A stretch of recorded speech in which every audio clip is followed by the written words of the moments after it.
Hello students, we are going to start class 9th Science NCERT chapter 2nd is matter around us pure, and today's our topic is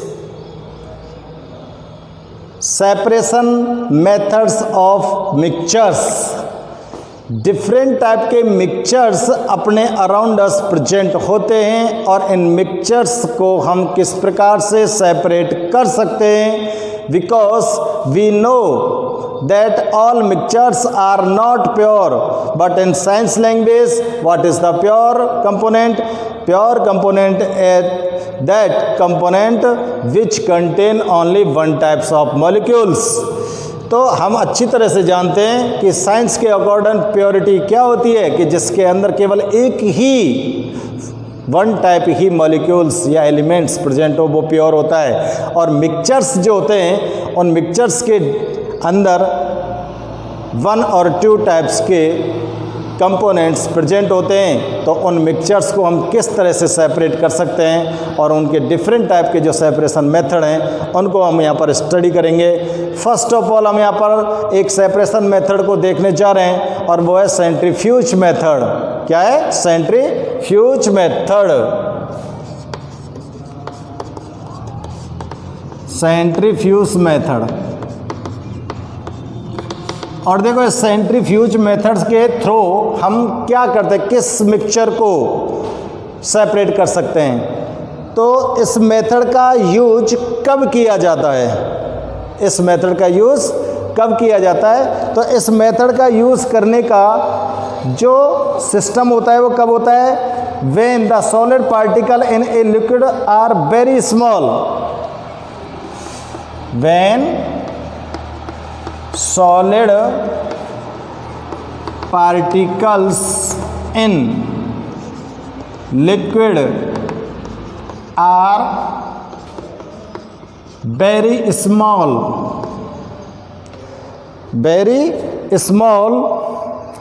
and pass through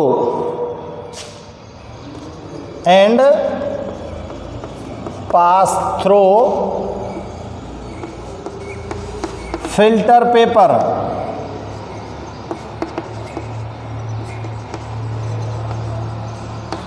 Hence, these mixtures are not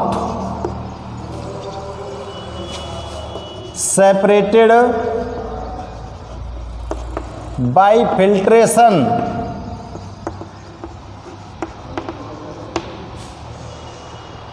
तो इस प्रकार के जो mixture होते हैं ये filtration technique से separate नहीं हो सकते। तो इस प्रकार के जो मिक्सचर बनेंगे उन मिक्सचर्स को सेपरेट करने के लिए क्या यूज़ करोगे? For such mixtures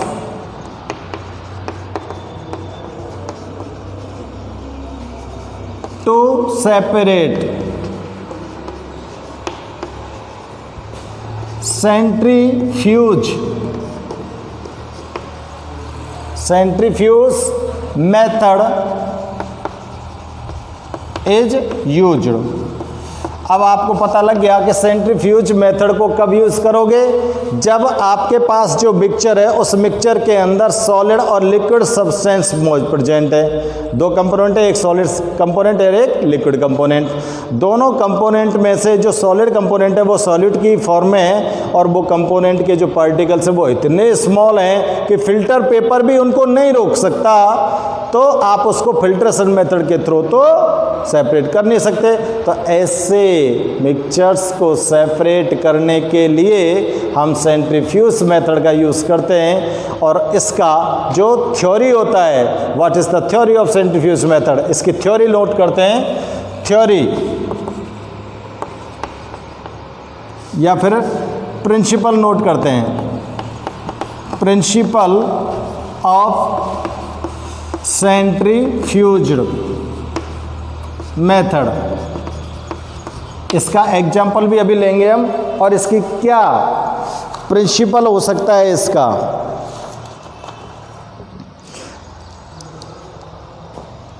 the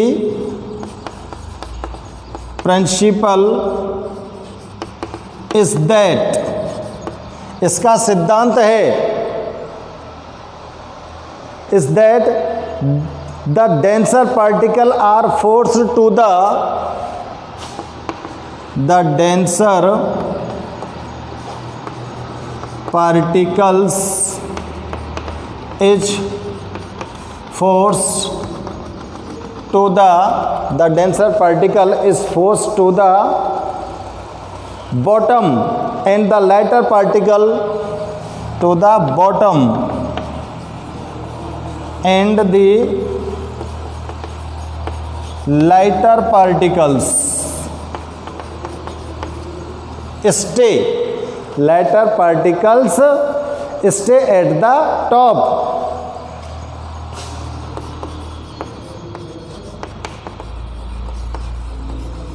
When spun rapidly, ये इसका प्रिंसिपल है। तो देखो एक एग्जांपल लेता हूं मैं, मिल्क, ठीक है ना। एग्जाम्पल क्या ले रहा हूं बेटा मैं यहां पर, मिल्क। अब आपको मिल्क से क्रीम को सेपरेट करना है, तो यहां पर नोट कर देता हूं, सेपरेट क्रीम फ्रॉम मिल्क। आपको दूध के अंदर से क्रीम को सेपरेट करना है, तो आप मिल्क लीजिए और मिल्क को फिल्टर पेपर के थ्रू आप फिल्टर्ड करने की ट्राई कीजिए, तो कंप्लीट मिल्क फिल्टर पेपर से निकल जाता है। Because any particles are not seen in milk, क्योंकि मिल्क के अंदर जो सॉलिड पार्टिकल्स होते हैं वो इतने स्मॉलर होते हैं साइज में कि वो फिल्टर्ड नहीं हो पाते हैं। हमको जो मिल्क होता है उस मिल्क के अंदर कोई भी सॉलिड पार्टिकल सीन होता है क्या? Because I tell you that milk लीजिए कॉलोइडल सॉल्यूशन। मिल्क क्या होता है? कॉलोइडल सॉल्यूशन होता है, सस्पेंशन नहीं है। अगर सस्पेंशन होता तो इसके जो सॉलिड पार्टिकल्स थे वो इसके बॉटम में आ जाते ना। तो ये कॉलोइडल मिक्सचर है, और कॉलोइडल मिक्सचर के जो सॉलिड पार्टिकल्स होते हैं वो बहुत ही छोटे होते हैं, but their size is too large that they can scatter the light beam। इसके पार्टिकल इतने बड़े होते हैं कि लाइट बीम को स्कैटर तो कर सकते हैं। तो यहाँ पर आपको सेपरेशन मेथड यूज करना है मिल्क से क्रीम को निकालने के लिए। कौन सा? Centrifuge method. और इस सेंट्रीफ्यूज मेथड के अंदर हम क्या करते हैं, देखो सेंट्रीफ्यूज मेथड में आपने डेयरी फार्म वगैरह देखे होंगे, आपके नज़दीक कोई डेयरी होगी दूध की, उस डेयरी को, मिल्क डेयरी को आप गौर से देखेंगे तो वहाँ पर आपके मिल्क में से एक सैंपल लिया जाता है, और उस सैंपल को एक रोटेशन मशीन होती है, और रोटेशन मशीन में एक जो टेस्ट ट्यूब होती है उसके अंदर फिल करके वहाँ पर उसको रख दिया जाता है, और फिल करके जब उसको रोटेट कराया जाता है, उसको स्पन कराया जाता है उस मशीन को, तो मिल्क स्पन करता है, घूमता है around us.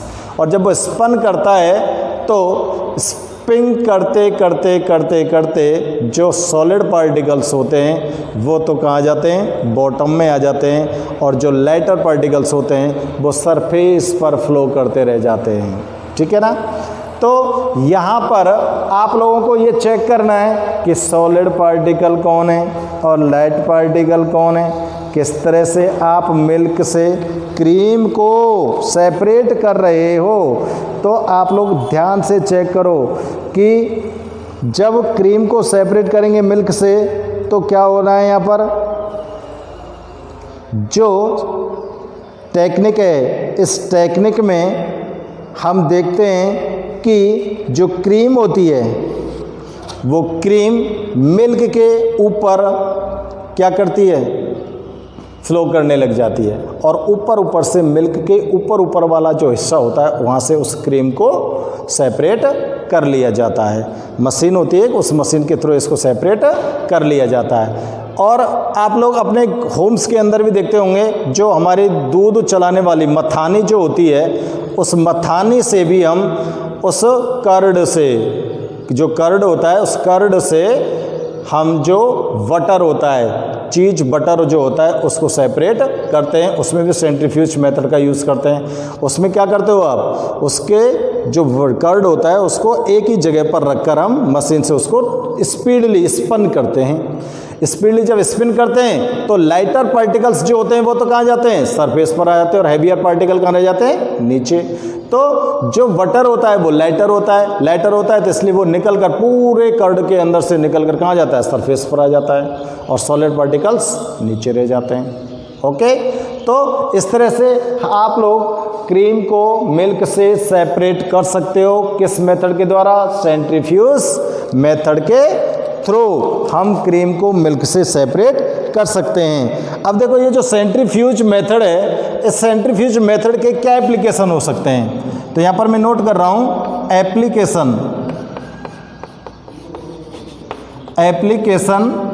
Of centrifuge method. ये एक एप्लीकेशन तो आप लोग देख ही रहे हो, एग्जाम्पल के तौर पर सेपरेटन क्रीम ऑफ फ्रॉम मिल्क, ठीक है ना। और इस सेंट्रीफ्यूज मेथड का क्या एप्लीकेशन हो सकता है, तो बहुत ही इंपॉर्टेंट मेथड होता है सेंट्रीफ्यूज। और इसका देखो फर्स्ट एप्लीकेशन लिख रहा हूँ, used in diagnostic laboratories, used in diagnostic laboratories. और डायग्नोस्टिक जो लेबोरेटरीज होती है जहाँ पर आप टेस्ट कराने जाते हो, किस किस का, ब्लड और urine test, blood and urine test. आपके ब्लड को टेस्ट करने में भी इसी मेथड का यूज़ करते हैं और यूरिन को टेस्ट करने में भी इसी मेथड का यूज़ करते हैं। ब्लड को किस तरह से टेस्ट कर देता है, because you know that your blood contain two parts, one component is plasma and other is blood corpuscles. Blood corpuscles are solid particles which suspended in blood and plasma is liquid parts. तो plasma जो liquid part है उसके अंदर solid part blood corpuscles present होती हैं, RBC, WBC और platelets. अब जैसे इसको सेंट्रीफ्यूज मेथड से इसको स्पिन कराओगे आप, तो जो सॉलिड पार्टिकल है वो क्या करेंगे, सॉलिड पार्टिकल और लिक्विड पार्टिकल सेपरेट हो जाएंगे। सेपरेट होने के बाद जो लाइटर इन वेट है वो तो सरफेस पर आ जाएंगे, और जो हैवी इन वेट है वो नीचे बॉटम में चले जाएंगे, तो सेपरेट हो जाएंगे ना। तो ईजी वे में इनको काउंट किया जा सकता है, आरबीसी को काउंट कर सकते हैं, डब्ल्यूबीसी को काउंट कर सकते हैं, प्लेट को भी काउंट कर सकते हैं। तो काउंटिंग आती है कि नहीं आती है आपके टेस्ट वगैरह में। इसी तरह से यूरिन के अंदर हम पता लगा लेते हैं, क्योंकि यूरिन आपका लिक्विड सॉल्यूशन है, उस लिक्विड के अंदर यूरिया प्रेजेंट होता है, लेड क्रोमेट होता है, ठीक है ना। तो ये सारी चीज़ें उसके अंदर प्रेजेंट होती है, कई बार शुगर भी प्रेजेंट होता है उसके अंदर। तो यूरिया, शुगर, इस तरह के जो सब्सटेंस प्रेजेंट होते हैं यूरिन के अंदर, ये सॉलिड पार्टिकल्स हैं जो आपके लिक्विड के अंदर से डिजोल्व होते हैं, ठीक है ना। जैसे सेंट्रीफ्यूज मेथड का यूज़ करेंगे तो ये भी सेपरेट हो जाएंगे, सेपरेट होकर इनकी अमाउंट का हम मेजरमेंट कर सकते हैं, तो पता लग सकता है। डायग्नोस्टिक लेबोरेटरीज में इस सेंट्रीफ्यूज मेथड का यूज़ करते हैं ब्लड और यूरिन टेस्ट करने के लिए। और सेकंड इसका यूज कहाँ पर किया जा सकता है, use in dairies and homes, used in dairies, used in dairies and homes. घरों में और डेयरियों में किसके लिए यूज करते हैं, सेपरेट क्रीम फ्रॉम मिल्क, किसके लिए, टू सेपरेट क्रीम लिख दो चाहे butter, from milk. Centrifuge method के दो एप्लीकेशन हो गए। एप्लीकेशन मीन्स यूज होता है, ठीक है ना। और इसका यूज कहाँ कर सकते हो, यूज्ड इन वॉशिंग मशीन। आप लोगों ने अपनी वॉशिंग मशीन देखी होगी ना घर पे। वॉशिंग मशीन में आप जब क्लॉथ्स को ड्राई करना चाहते हो तो स्पिनर के अंदर उसको डालते हो, और स्पिनर के अंदर उसको डालते हो तो स्पिनर स्पीडली स्पिन करता है। जब वो स्पीडली स्पिन करता है तो लाइटर पार्टिकल्स ऊपर, हैवियर पार्टिकल्स नीचे। तो वाटर के जो पार्टिकल्स होते हैं वो हैवियर होते हैं, और वो पूरा का पूरा कहाँ चला जाता है, क्लॉथ के अंदर से नीचे निचड़ जाता है, और नीचे मशीन उसको सेपरेट कर देती है, तो आपकी क्लॉथ ड्राई हो जाते हैं, ठीक है ना। तो यहाँ पर भी इसका यूज़ करते हैं, used in washing machine, note कर रहा हूँ मैं, used in washing machine, used in washing machines to squeeze, to squeeze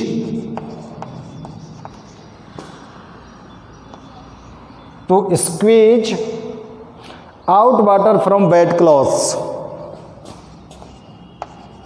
out water from wet clothes, गीले कपड़ों से पानी को बाहर निकालने के लिए वॉशिंग मशीन में इस मेथड का यूज किया जाता है। तो 3 एप्लीकेशंस रिटन हियर और 3 एप्लीकेशंस को आप यूज़ भी करते हो डेली और इनको हम देखते भी हैं। यूरिन ब्लड टेस्ट को भी हमने देखा है, डेयरी फार्म के अंदर भी हम देखते हैं सेंट्रीफ्यूज मेथड, और ये वॉशिंग मशीन अपने घरों में होम एप्लायंसेस की प्रेजेंस में प्रेजेंट होती है।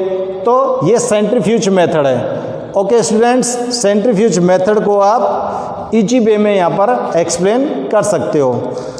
ओके